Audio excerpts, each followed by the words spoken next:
ओम नमो भगवते वासुदेवाय नमः। तो आज मैं आप लोगों को श्रीमद् भगवद गीता के दूसरे अध्याय की महिमा का वर्णन करने जा रहा हूँ। इसमें भगवान श्री भगवान कहते हैं लक्ष्मी जी से, यानी कि विष्णु भगवान लक्ष्मी जी से कह रहे हैं। प्रथम अध्याय के महात्म्य का उत्तम व्याख्यान मैंने तुम्हें सुना दिया कि जो प्रथम अध्याय में इसका जो व्याख्यान था वो मैंने आपको सुना दिया। अब अन्य अध्यायों के माध्यम श्रवण करो, यानी अन्य अध्यायों का माध्यम सुनिए। दक्षिण दिशा में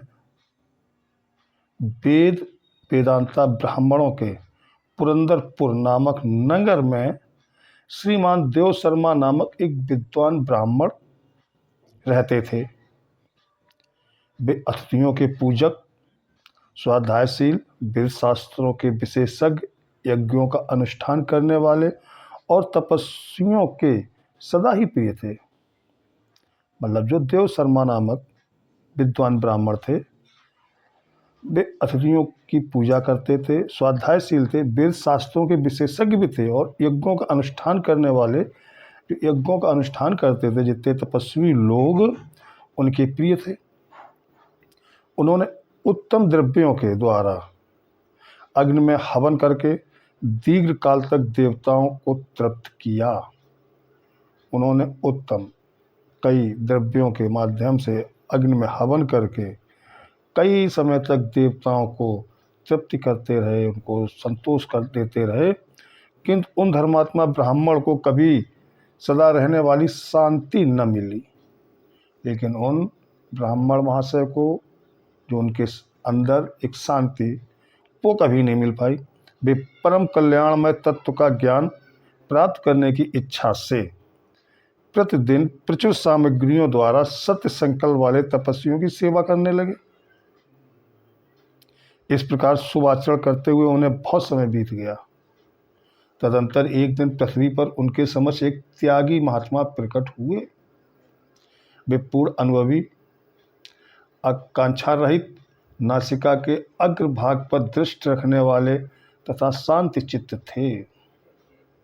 बहुत समय के बाद देव शर्मा को पृथ्वी पर एक त्यागी महात्मा प्रकट हुए। वो बहुत अनुभवी थे और तथा शांति चित्त रहते थे।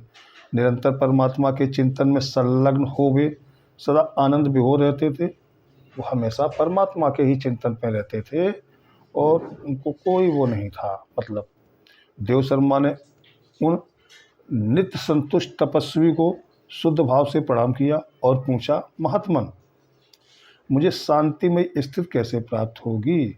देव शर्मा ने उन तपस्वी को बिल्कुल शुद्ध मन से, कोई द्वेष भाव न रहते हुए प्रणाम किया और पूछा कि महात्मा जी, मुझे शांतिमय स्थिति कैसे प्राप्त होगी जिससे कि मैं शांति रहे। तब उन आत्मज्ञानी संत ने देव शर्मा को सोपुर ग्राम के निवासी मित्रवान का, जो बकरियों का चरवाहा था, परिचय दिया और कहा, वही तुम्हें उपदेश देगा।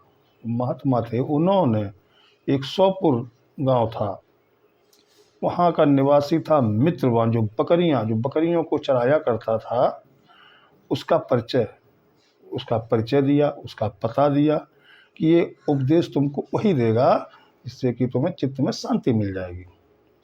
यह सुनकर देव शर्मा ने महात्मा के चरणों की वंदना की और समृद्धशाली सोपुर ग्राम में पहुंचकर उसके उत्तर भाग में एक विशाल वन देखा। उसी वन में नदी के किनारे एक शिला पर मित्रवान बैठा था। उसके नेत्र आनंदित रेख से निश्चल हो रहे थे। वह अपलक दृष्टि से देख रहा था। वह स्थान आपस का स्वाभाविक बैर छोड़कर एकत्रित हुए परस्पर विरोधी जंतुओं से घिरा था।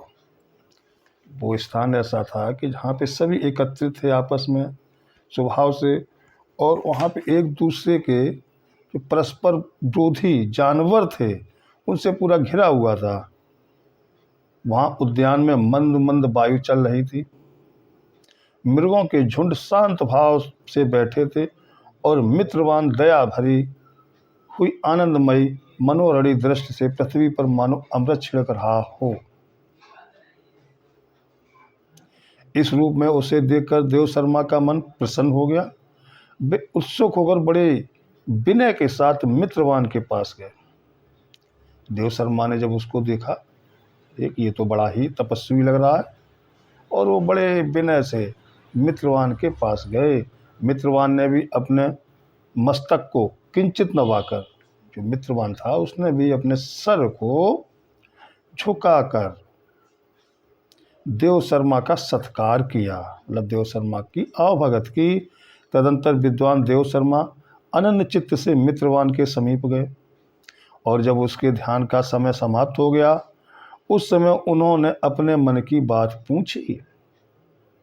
जब मित्रवान का ध्यान का समय ध्यान में था और समय समाप्त हो गया, ध्यान का समय जो था निश्चित, उतने समय ध्यान करते थे, वो जब खत्म हो गया तो उस समय देव शर्मा ने अपने मन की बात पूछी कि महाभाग, मैं आत्मा का ज्ञान प्राप्त करना चाहता हूँ, कि आत्मा के बारे में ज्ञान प्राप्त करना चाहता हूँ। मेरे इस मनोरथी की पूर्ति के लिए मुझे किसी ऐसे उपाय का उपदेश कीजिए जिसके द्वारा सिद्धि प्राप्त हो चुकी हो। देव शर्मा की बात सुनकर मित्रवान ने एक क्षण तक कुछ विचार किया। उसके बाद इस प्रकार का, विद्वान एक समय की बात है, देव शर्मा की इस तरीके की बात सुनकर जो मित्रवान थे उन्होंने एक क्षण विचार किया और उसके बाद कहा, विद्वान एक समय की बात है, मैं वन के भीतर बकरियों की रक्षा कर रहा था। मित्रवान चारा बाता बकरियों का, बकरियों को चराता था, तो रक्षा करना भी उसका ही कर्तव्य रहता था। इतने में एक भयंकर व्याघ्र पर मेरी दृष्टि पड़ी। मित्रवान की इतने में एक भयंकर शेर, चीता, उस पर उनकी एक दृष्टि पड़ी, जो मानो सबको ग्रस लेना चाहता था। वो उस बकरियों को खा लेते। मैं मृत्यु से डरता था, मित्रवान ने कहा, मैं मृत्यु से डरता था, इसलिए व्याघ्र को आता देख बकरियों के झुंड को आगे करके वहां से भाग चला। समस्या को देख बकरियों को लेके और वहां से आगे चल दिए। किंतु एक बकरी तुरंत ही सारा भय छोड़कर नदी के किनारे उस बाग के पास बेरोक टोक चली गई। उसी झुंड में से एक बकरी, जिसके अंदर कोई भय नहीं था, उसके अंदर ये भी नहीं था कि ये शेर है, मैं मार जाएगा, और वो नदी के किनारे बिना रोक टोक चली गई। फिर तो व्याघ्र भी द्वेष छोड़कर चुपचाप खड़ा हो गया। अब जो बाघ था, शेर था, वो भी उसके अंदर की बकरी को मारे कि ना, ये सब छोड़ के चुपचाप खड़ा हो गया। उसे इस अवस्था में देखकर बकरी बोली, जब उसकी ये अवस्था देखी तो बकरी बोली, व्याघ्र, तुम्हें तो अभीष्ट भोजन प्राप्त हुआ है, मेरे शरीर से मांस निकालकर प्रेम पूर्वक खाओ ना। तुम इतनी देर से खड़े क्यों हो? तुम्हारे मन में मुझे खाने का विचार क्यों नहीं हो रहा है? बकरी ने बाघ से कहा कि तुम इतनी देर से खड़े हो, तुम हमको भक्षण करिए अब मांस का मेरे, और खाइए, आप खड़े क्यों हो?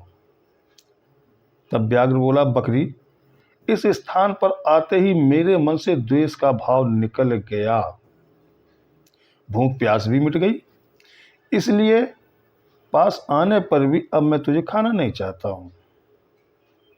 मतलब वो जगह इतनी अच्छी थी, वहाँ पे भगवान का था विचरण कुछ, तो वहाँ पे आने से उस शेर की भी भूख प्यास मिट गई और उसको खाने का मन ही नहीं हुआ। व्याघ्र की यूँ कहने पर बकरी बोली, न जाने मैं कैसे निर्भय हो गई हूँ, इसमें क्या कारण हो सकता है? व्याघ्र कहने बकरी बोली कि पता नहीं मैं कैसे निर्भय हो गई, इसका कारण क्या हो सकता है? यदि तुम जानते हो तो बताओ, ये तुमको मालूम हो तो बताइए। यह सुनकर व्याघ्र ने कहा, मैं भी नहीं जानता।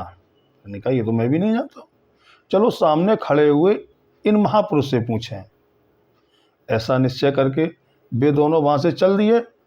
उन दोनों के स्वभाव में यह विचित्र परिवर्तन देखकर मैं बहुत विस्मय में पड़ा था। जो मित्रवान था, बकरियों का चारा, उनको देख के बड़ा विस्मय पड़ा। इतने में ही उन्होंने मुझसे ही आकर प्रश्न किया, वहाँ वृक्ष की शाखा पर एक बानर राज था। जब पेड़ के नीचे थे तो पेड़ की शाखा थी, डाली थी, उसमें बानर राज था। उन दोनों के साथ मैंने अभी बानर राज से पूछा, विप्रवर, मेरे पूछने पर बानर राज ने आदर पूर्वक कहा, अजापाल सुनो, इस विषय में मैं तुम्हें प्राचीन वृत्तांत सुनाता हूँ, एक प्राचीन कहानी सुनाता हूँ।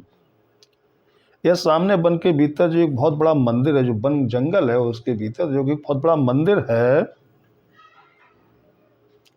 उसकी ओर देखो, इसमें ब्रह्मा जी का स्थापित किया हुआ एक शिवलिंग है। पूर्व काल में यहाँ सुकर्मा नामक एक बुद्धिमान महात्मा रहते थे, जो तपस्या में संलग्न होकर इस मंदिर में उपासना करते थे। वे वन में से फूलों का संग्रह कर लाते और नदी के जल से पूजनीय भगवान शंकर को स्नान कराकर उन्हीं से उनकी पूजा किया करते। इस प्रकार आराधना का कार्य करते हुए सुकर्मा यहाँ निवास करते थे। बहुत समय के बाद उनके समीप किसी अतिथि का आगमन हुआ। सुकर्मा ने भोजन के लिए फल लाकर अतिथि को अर्पण किया और कहा, विद्वान, मैं केवल तत्व ज्ञान की इच्छा से भगवान शंकर की आराधना करता हूँ। आज इस आराधना का फल परिपक्व होकर मुझे मिल गया है, क्योंकि इस समय आप जैसे महापुरुष ने मुझ पर अनुग्रह किया है। सुकर्मा के ये मधुर वचन सुनकर तपस्या के धनी महात्मा अतिथि को बड़ी प्रसन्नता हुई। उन्होंने एक शिलाखंड पर गीता का दूसरा अध्याय लिख दिया और ब्राह्मण को उसके पाठ एवं अभ्यास के लिए आज्ञा देते हुए कहा, ब्राह्मण, इससे तुम्हारा आत्मज्ञान संबंधी मनोरथ अपने आप सफल हो जाएगा। यूं कहकर वो बुद्धिमान तपस्वी सुकर्मा के सामने ही उनके देखते देखते अंतर्ध्यान हो गए। सुकर्मा विस्मित होकर उनके आदेश के अनुसार निरंतर गीता के द्वितीय अध्याय का अभ्यास करने लगे। तदंतर दीर्घ काल के पश्चात अंतःकरण शुद्ध होकर उन्हें आत्मज्ञान की प्राप्ति हुई। फिर वे जहाँ जहाँ गए वहाँ वहाँ का तपोवन शांत हो गया। सुकर्मा जहाँ जहाँ गए वहाँ के सब तपोवन शांत हो गए। उनमें शीत उष्णा और राग द्वेष आदि की बाधाएं दूर हो गई। इतना ही नहीं, उन स्थानों में भूख प्यास का कष्ट भी जाता रहा तथा भय का सर्वथा अभाव हो गया। यह सब द्वितीय अध्याय का जप करने वाले सुकर्मा ब्राह्मण की तपस्या का ही प्रभाव समझो। मित्रवान कहता, बानर राज के यूं कहने पर मैं प्रसन्नता पूर्वक बकरी और बाघ के साथ उस मंदिर की ओर गया। वहां जाकर शिलाखंड पर लिखे हुए गीता के द्वितीय अध्याय को मैंने देखा और पढ़ा। उसी के आवृत करने से मैंने तपस्या का पार पा लिया है। अतः भद्र पुरुष, तुम भी सदा द्वितीय अध्याय की ही आवृत किया करो। ऐसा करने पर मुक्ति तुमसे दूर नहीं रहेगी। श्री भगवान कहते हैं प्रिय लक्ष्मी जी से कि मित्रवान के इस प्रकार आदेश देने पर देव शर्मा ने उसका पूजन किया। जब मित्रवान बकरी चरवाने इस प्रकार आदेश दिया, देव शर्मा ने उसका पूजन किया और उसे प्रणाम करके पुरंदरपुर की राह ली। वहाँ किसी देवालय में पूर्वोक्त आत्मज्ञानी महात्मा को पाकर उन्होंने यह सारा वृत्तांत निवेदन किया और सबसे पहले उन्हीं से द्वितीय अध्याय को पढ़ा।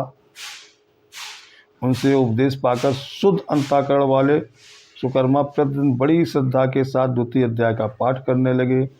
तब से उन्होंने अनवज्ञ प्रशंसा के योग्य परम पद को प्राप्त कर लिया। लक्ष्मी जी, यह द्वितीय अध्याय का उपव्याख्यान कहा गया है। ओम नमो भगवते वासुदेवाय नमः।